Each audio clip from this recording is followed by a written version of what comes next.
Imagine two equally intelligent employees. One is brilliant but short-tempered and struggles with teamwork. The other is average in IQ but calm under pressure, excellent with people, and always manages to motivate others. Who thrives long-term? Most often, the second. Why? The answer lies in what we call emotional intelligence, EI. Emotional intelligence is the ability to recognize, understand, manage, and influence emotions, both our own and those of others. It's not about suppressing emotions, but leveraging them in healthy, constructive ways. Unlike IQ, which reflects cognitive ability, EI is about emotional maturity and interpersonal effectiveness. Coined initially by psychologists Peter Salovey and John Mayer in 1990, and later popularized by Daniel Goleman in his 1995 book Emotional Intelligence, this concept has revolutionized our understanding of success, leadership, and relationships. Origins and theoretical background. From IQ to EI. For decades, intelligence was equated with IQ, a score derived from logic, math, and verbal tests. But by the 1980s, researchers began to notice that high IQ didn't necessarily translate to life success. Something was missing. That something was emotional and social competence. Howard Gardner's theory of multiple intelligences laid the groundwork, introducing interpersonal and intrapersonal intelligence as equally important. Salovey and Mayer then introduced the term emotional intelligence in 1990, describing it as the subset of social intelligence that involves the ability to monitor one's own and others' emotions. Goleman's contribution. Daniel Goleman built on this with a more accessible framework, dividing EI into 5 core components, later refined to 4 domains. His work made emotional intelligence a household term and central to discussions about leadership and education. The 5 core components of emotional intelligence. Daniel Goleman's model provides a practical framework to understand and apply emotional intelligence in life. Let's break it down. Self-awareness. This is the cornerstone of EI. It means knowing what you're feeling and why you're feeling it. Example: imagine you're feeling irritable at work. A self-aware person might recognize, "I'm anxious because my presentation isn't ready." Instead of lashing out, they deal with the root cause. Key traits: accurate self-assessment, emotional insight, self-confidence. Self-regulation. This involves managing your emotions healthily and constructively. It's not about bottling up feelings, but handling them appropriately. Example: you're angry during a meeting. Instead of yelling, you pause, take deep breaths, and revisit the issue when calm. That's emotional control. Key traits: self-control, adaptability, conscientiousness. Motivation. Emotionally intelligent people are driven by internal goals rather than external rewards. They are resilient, persistent, and optimistic even when faced with failure. Example: a student fails a test but uses it as a learning opportunity and studies harder. Motivation turns a setback into a setup for success. Key traits: achievement drive, commitment, initiative, optimism. Empathy. Empathy is the ability to sense what others are feeling, to step into their shoes.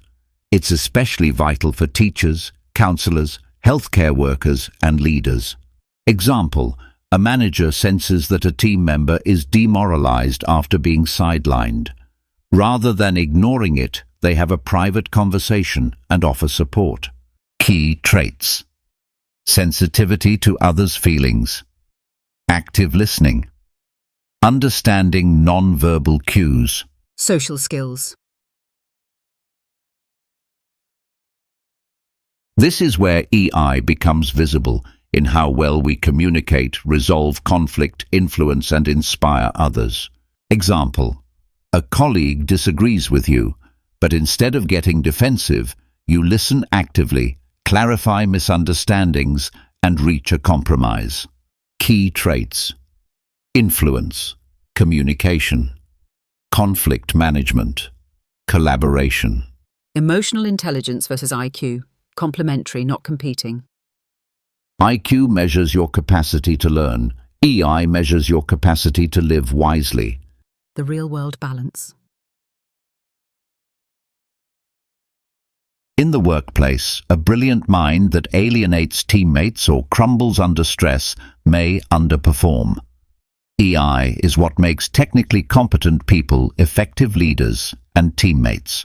A 2011 Career Builder survey revealed that 71% of hiring managers valued EI over IQ, especially for leadership roles. How emotional intelligence is measured. 1. MES-CEET, Meyer-Salovey-Caruso Emotional Intelligence Test. A performance-based test assessing ability to perceive, use, understand and manage emotions. 2. EQI, Emotional Quotient Inventory. A self-report tool widely used in corporate settings. 3. Emotional Competence Inventory, ECI. 360-degree feedback tool developed by Goleman and Boyatsis. Limitations of measurement. Self-report tools may be biased. Cultural differences can affect interpretation. EI is context-dependent. One might be emotionally intelligent at work but not in personal life. How emotional intelligence is measured. In education. Teachers with high EI foster better learning environments. Students with higher emotional awareness perform better academically and socially. Example: programs like social and emotional learning, SEL, in schools help children recognize emotions, practice empathy, and resolve conflicts. Benefits: improved academic outcomes, reduced bullying and dropout rates, better peer relationships. In the workplace. Organizations are increasingly seeking emotionally intelligent employees. Applications: leadership. Empathetic leaders build trust. Teamwork. Emotionally aware teams resolve conflicts efficiently. Customer relations. Employees who manage emotions handle irate customers better. Example: Google's Project Oxygen found that the most effective managers were not the smartest techies, but the ones who listened, empathized, and supported team growth. In personal relationships. Whether it's family, friendship, or romance, emotional intelligence is the glue that holds relationships together. Example: in a marriage, one partner senses the other's sadness even when unspoken, offers comfort and strengthens the bond. In mental health. EI is closely linked to emotional regulation, a core factor in mental wellness. High EI helps reduce anxiety and depression, build resilience, improve coping strategies. Example: emotionally intelligent individuals recognize signs of burnout early and take proactive self-care steps. Can emotional intelligence be developed?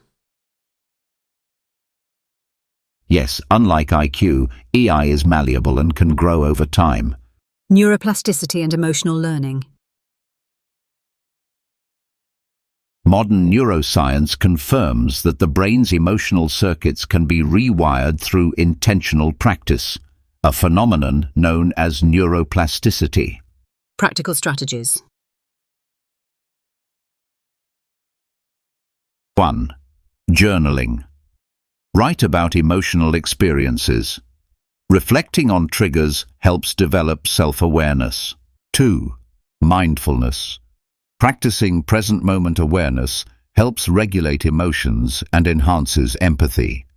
3. Active listening.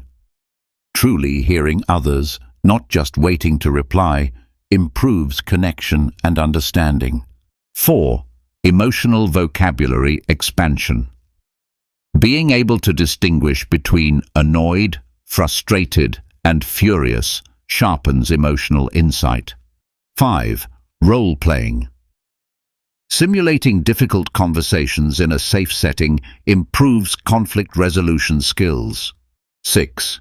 Feedback. Seeking. Ask trusted friends or colleagues. How do I react under stress? Their answers can be eye-opening. Emotional intelligence in children and parenting. Early years are the foundation for emotional development. Parenting tips to nurture EI. Label emotions. I see you're upset because your toy broke. Validate feelings. It's okay to feel sad. Model behavior. Children learn emotional habits by watching adults. Example. A parent who remains calm during stressful events teaches emotional regulation more effectively than words ever could. Programs that work. Ruler by Yale Center for Emotional Intelligence. Paths, promoting alternative thinking strategies. These initiatives improve student behavior, academic outcomes, and long-term mental health. Criticisms and challenges. Despite its popularity, EI has its skeptics. Overlap with personality traits. Some argue that EI simply repackages traits like agreeableness or openness. Measurement issues. Lack of standardization in EI tests limits reliability. Pop psychology misuse buzzwords like empathy and emotional IQ are overused in self-help circles, diluting scientific rigor. Example. EI has been marketed as the magic bullet for success, ignoring context, privilege, and systemic barriers. Nonetheless, when understood and applied accurately, EI remains a powerful and practical concept. The future of emotional intelligence. AI and EI. As artificial intelligence grows, so does the need for human emotional intelligence. Machines can analyze, but only humans can empathize. Cross-cultural relevance. As the world becomes more interconnected, emotional literacy across cultures is vital. What expresses empathy in one culture may offend in another. Example. Direct eye contact is a sign of respect in Western cultures, but can be confrontational in some Asian cultures. EI in the digital age. With online communication replacing face-to-face interaction, emotional cues, tone, body language are harder to detect, increasing the need for emotional mindfulness. Conclusion. Emotional intelligence is not just a soft skill, it's a foundational pillar of human thriving. Whether you're leading a company, teaching a classroom, raising a child, or navigating friendships, EI equips you with the tools to respond, not react, to understand, not assume, and to connect, not control. So ask yourself today, am I emotionally intelligent? Better yet, how can I become more so for myself and for those around me?